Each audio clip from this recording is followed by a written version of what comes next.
শেখ হাসিনা সরকারের পতনের পর থেকে ভারত বাংলাদেশ সম্পর্কে টানাপোড়েন চলছে।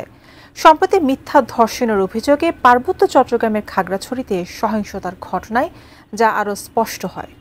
ইস্যুটি নিয়ে স্বয়ং স্বরাষ্ট্র উপদেষ্টাই বলেন, দিল্লির মদদেই পাহাড়ে অস্থিরতা সৃষ্টি করা হচ্ছে। যদিও ভারত পরে অভিযোগ অস্বীকার করেছে। তবে এবার দেশটির ত্রিপুরায় ৩ বাংলাদেশিকে পিটিয়ে হত্যা করা হয়েছে, যা নিয়ে শোকের মাতম চলছে নিহতদের পরিবারে।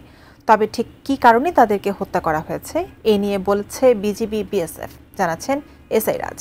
আমার দাম এত গরম বাদ হয়ে গেছে না, গরু একটা হয়ে গেছে না, ওকে আমি লাস্টটা দাঁড়বো, আমার কাছে একটা টাকা নাই। এইভাবে মারাটা ঠিক না, বুঝছেন? ছাত্র জনতার অভ্যুত্থানে গেল বছরের ৫ আগস্ট আওয়ামী লীগ সরকারের পতন হলে বাংলাদেশের সাথে দূরত্ব বাড়ে ভারতের। এরপর একাধিক ইস্যুতে সামনে আসতে থাকে ভারতের বিরোধিতার বিষয়গুলো। তার মধ্যে সবচেয়ে বেশি চর্চিত হয় সীমান্ত হত্যা ইস্যুটি।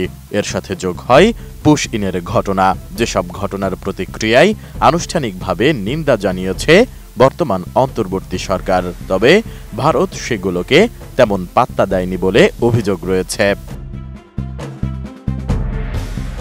এসবের মধ্যেই এবার ভারতের অভ্যন্তরে অর্থাৎ ত্রিপুরা রাজ্যে ৩ বাংলাদেশি নাগরিককে পিটিয়ে হত্যা করা হয়েছে বলে অভিযোগ উঠেছে। বর্ডার গার্ড বাংলাদেশের হবিগঞ্জ ব্যাটালিয়নের মিডিয়া সেল থেকে বুধবার মধ্যরাতে বিষয়টি নিশ্চিত হওয়া যায়। নিহত ব্যক্তিদের বাড়ি সিলেটের হবিগঞ্জের চুনারুঘাট এলাকায়।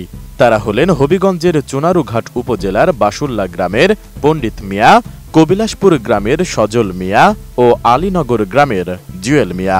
পেশায় তারা দিনমজুর। বিজলি কেবলসের স্কিন কোটেড ইনসুলেশন আগুন প্রতিরোধী। বিজলি কেবলস, নিরাপদ আজীবন। হত্যার কারণ সম্পর্কে বিজিবি জানায়, গত ২-৩ দিন আগে শ্রীমঙ্গল উপজেলার সীমান্তবর্তী বিদ্যাবিল এলাকা দিয়ে ৩ বাংলাদেশি নাগরিক ত্রিপুরা রাজ্যের খোয়াই থানার কারেঙ্গিছড়া এলাকায় গোপনে প্রবেশ করেন। স্থানটি সীমান্তের শূন্যরেখা থেকে ৪-৫ কিলোমিটার ভারতের অভ্যন্তরে এবং ভারতীয় সীমান্তরক্ষী বাহিনী বিএসএফের ৭০ ব্যাটালিয়নের আওতাধীন। প্রাথমিকভাবে ধারণা করা হচ্ছে তারা গরু পাচারের উদ্দেশ্যে ভারতে প্রবেশ করেছিলেন। গরুচোর সন্দেহে স্থানীয় ভারতীয় নাগরিকরা সংঘবদ্ধভাবে তাদের উপর হামলা চালায়, আর এতে ঘটনাস্থলেই ওই ৩ জনের মৃত্যু হয়। মরদেহ ফিরিয়ে আনতে বিএসএফের সঙ্গে যোগাযোগ করা হচ্ছে বলে জানিয়েছে বিজিবি।